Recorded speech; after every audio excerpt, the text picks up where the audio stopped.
First, I use the scissors on my Leatherman Wave to notch my tag. Then I'll attach the tag to the ear.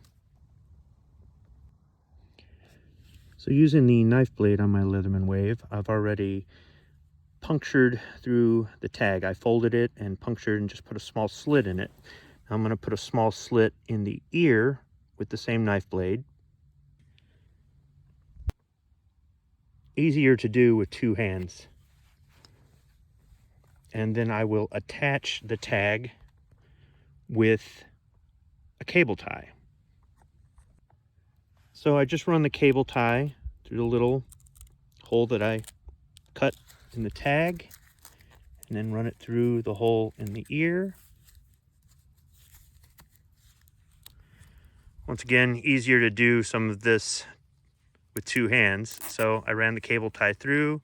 I'll just cinch it up, and now the deer is tagged for transport. If I run into law enforcement or when I get to the processor, I've got to have this on the deer. And that's all there is to it.